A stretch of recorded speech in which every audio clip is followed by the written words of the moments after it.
कभी कभी ऐसा लगता है कि ज़िंदगी भाग रही है। Hey guys, welcome to my channel. कैसे हैं आप लोग? I hope you doing well. और हम भी बहुत ज़्यादा अच्छे हैं। तो आज है मेरी और मेरे हस्बैंड की एनिवर्सरी, 6th एनिवर्सरी। और इन 6 सालों में मैंने पुलकित से ये तो एक्सपेक्ट कभी नहीं किया था। जी हाँ, तो आज ना पुलकित मुझे 72 सीढ़ी लेकर आए, ऋषिकेश में ही है।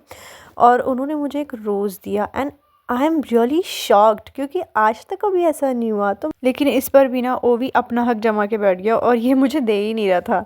तो इसने बोला कि पहले मैं मम्मा को दूंगा, उसके बाद आप देना। तो पुलकित ने बोला कि चल तू भी अपना शौक पूरा कर ले, अपनी मम्मा को देकर आ। तो वो भी ने जब मुझे रोज़ दिया तो वो बड़ा खुश हो गया। Happy anniversary.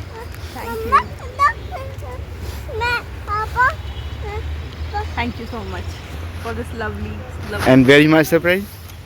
You surprised me and your baby. आओ। वैसे जगह बहुत अच्छी है, सुकून वाली है। क्योंकि हम त्रिवेणी घाट, साई घाट सो मैनी टाइम्स जा चुके हैं। हाँ। मैं सेकंड टाइम आई हूँ। फर्स्ट टाइम तो रात में ही आए थे, बट अभी यहाँ कर बहुत अच्छा लग रहा है। पर यहाँ गंदगी काफ़ी है नहीं, क्योंकि यहाँ लोगों का आना जाना कम है, थिंक या बहुत ज़्यादा है। अब चलो बस फाइनली दे दिया। कब से मैं इसके लिए तरस रही थी, लेकिन ये भले ही मुझे मिला, लेकिन ये मुझे मिला नहीं एक्चुअली में, क्योंकि तब से इस लड़के के पास है। औरतों की कंप्लेंट्स कभी खत्म नहीं होती।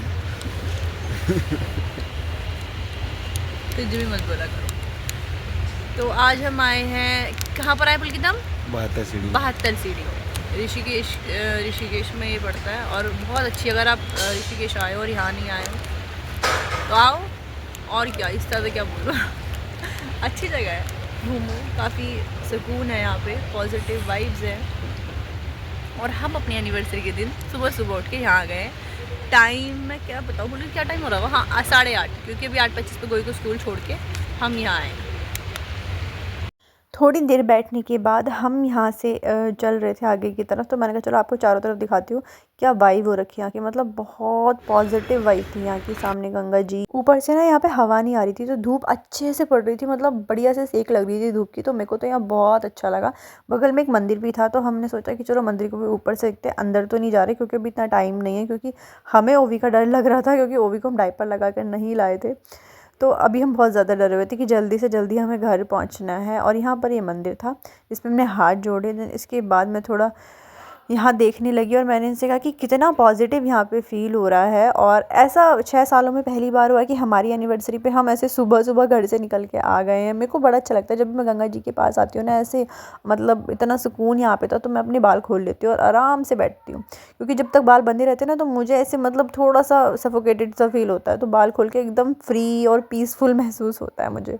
और यहाँ ओवी ने फिर से रोज़ छीन लिया था और उसको लग रहा था कि मेरी भी एक फ़ोटो लो फ़ोटो लो। तो बच्चों का ही चलता रहता है। देन उसके बाद हम घर पहुँच गए। ए आलू पूड़ी क्या बना रही? आज हमारी एनिवर्सरी पे स्पेशल बना रही हूँ पूरी और आलू की सब्जी। तो पूड़ी तो तुम खुद ही हो। तुम हो। तुम ही आलू, तुम ही पूड़ी। आलू ये है, ये रहा आलू, ये रहा ये रहा आलू और ये रही पूड़ी।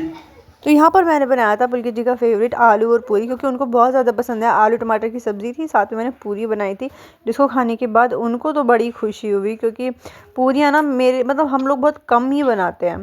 पुलकित को बहुत ज़्यादा पसंद है, लेकिन मैं जितना हो सके कम बनाने की ट्राई करती हूँ, क्योंकि मुझे ऑयली ज़्यादा खाना पसंद नहीं है। तो यहाँ पर मैं पूरियाँ बना रही थी गरम गरम। और यहाँ पे ओवी कह रहा था कि मुझे भी सबसे पहले लगा के 2 प्लेट। तो पहले अपने बच्चे को देना था। गोई तो यहाँ पे था नहीं, क्योंकि गोई को मैंने सुबह ही पूरियाँ बना के आलू की सब्ज़ी बना के दे दी थी। और यहाँ मैं ताज़ी ताज़ी पूरी बनाऊँ, ताकि क्योंकि जब खाते हैं तभी बनाओ तो सही लगता है। तो खाने पीने के बाद हमने किया अच्छे से रेस्ट। देन उसके बाद ना शाम को पुलकित केक लेकर आ गए। आई एम वेरी शॉक, क्योंकि मुझे पता ही नहीं था कि ये केक लेकर आने वाले, क्योंकि मैंने साफ मना किया था कि केक मत लाना, फालतू खर्च करने की ज़रूरत नहीं है। लेकिन इनको पता नहीं, और उन्होंने बोला कि नहीं मैं केक तो ला कर रहूँगा, और ये ऐसे सरप्राइजली केक लेकर आ गए। तो यहाँ पर हमारी पूरी फैमिली थी, मेरे हस्बैंड, मेरे दोनों बच्चे, मेरे मम्मी पापा, मतलब मेरे इन लॉज।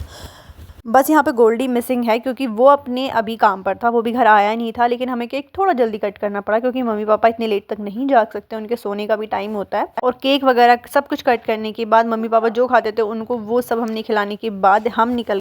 घूमने, क्योंकि आज ना मेरा पिज़्ज़ा खाने का बहुत मन था और पिज़्ज़ा हम लोग ऐसे नहीं खाते कि कभी भी खा लिया। पिज़्ज़ा हम कभी कभी किसी स्पेशल मोमेंट पे या कोई बहुत ज़्यादा मन हो तभी खाते हैं। तो सबसे पहले हम गए अपनी पार्किंग एरिया में और यहाँ पे हमने अपनी गाड़ी निकालना शुरू की। तो बड़ा यहाँ पे मुश्किल हो जाता है क्योंकि यहाँ काफ़ी सारी गाड़ियाँ खड़ी होती हैं, तो गाड़ी निकालने में सबसे पहले महाभारत हो जाती है। और यहाँ पे मैं अंधेरे में खड़ी हुई हूँ, बिल्कुल कुछ भी नहीं दिख रहा अभी, बिल्कुल रेड लाइट दिख रही है, जो गाड़ी की रेड लाइट है बस उसी से भी मैं दिख रही हूँ। देन उसके बाद हम गाड़ी में बैठे और निकलते हैं अपने घर की तरफ से सबसे पहले। उसके बाद मेरे मन में आया गाड़ी में बैठे बैठे, पुलकित ने बोला क्या खाएगी, मेरा मन था पिज़्ज़ा खाने का। तो सबसे पहले एक फूड वैन पे हम गए जो कि एम्स रोड पर पड़ती है। तो यहाँ पर हमने पिज़्ज़ा के लिए बोला तो उन्होंने बोला यहाँ पे पिज़्ज़ा है ही नहीं। और मतलब इतना मूड ख़राब हो गया ना, क्योंकि मुझे एक्सपेक्ट नहीं था कि इस गली में कहीं और पिज़्ज़ा मिलता है, मतलब इस रोड पे कहीं और पिज़्ज़ा मिलता है, मुझे बिल्कुल भी एक्सपेक्ट नहीं था। तो फिर यहाँ पे एक भैया ने बोला कि आगे भी है, लेकिन दूसरे ने बोला नहीं है।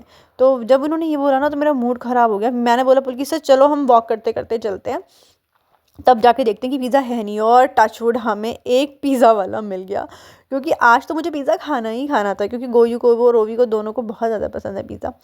तो इसके बाद हम यहाँ फूड वैन खड़ी थी, इसके पास से पिज़्ज़ा ऑर्डर किया। और यहाँ पे बैठे बैठे मुझे इतनी भयानक ठंड लगने लग गई ना, मैंने पुलकित से बोला कि आप जाओ और गाड़ी लेके यहाँ वापस आओ, क्योंकि गाड़ी थोड़ा सा हमने दूर पार्क की थी, क्योंकि ठंड सच में इतनी लग रही थी ना यहाँ पे। जब मुझे इतनी लग रही थी तो बच्चों को तो मुझसे भी ज़्यादा लग रही होगी ना। तो अभी पुलकित जा रखे हैं गाड़ी लेने और मैं यहाँ पे वेट कर रही हूँ बच्चों को पकड़ के। और ओवी तो रोने लग गया कि पापा कहाँ जा रहे हो, कहाँ जा रहे हो। लेकिन जैसी गाड़ी आई, सबसे पहले मैंने गाड़ी के जो शीशे हैं वो बंद किया और इन शैतानों को अंदर बिठाया। और इन्होंने इतना परेशान करके रखा था, अब देखो इतनी हद मचा के रखते हैं ना पीछे गाड़ी में, जिसकी कोई हद नहीं, परेशान करके रखा। और थोड़ा सा वेट किया, लाइक 5-10 मिनट हमने वेट किया और हमारा पिज़्ज़ा हमारे सामने था। एंड सीरियसली पिज़्ज़ा का जो टेस्ट था वो बहुत ज़्यादा अच्छा था। तो यहाँ पे मैंने सबसे पहले बिना वेट किए सबसे पहले हम लोग पिज़्ज़ा खाते हैं, क्योंकि बिल्कुल गरम गरम है। और हमारे बच्चों ने आज हमें परेशान करने की इतनी ठानी हुई थी ना, जिसकी कोई हद नहीं। उसके बाद हमने बाहर से सीधा खाना जो है पैक कराया, क्योंकि हम बाहर डिनर नहीं कर सकते थे क्योंकि बच्चों ने परेशान करके रखा था। देन उसके बाद हमने घर आके डिनर किया और अब हो गया हमारा नीनी टाइम।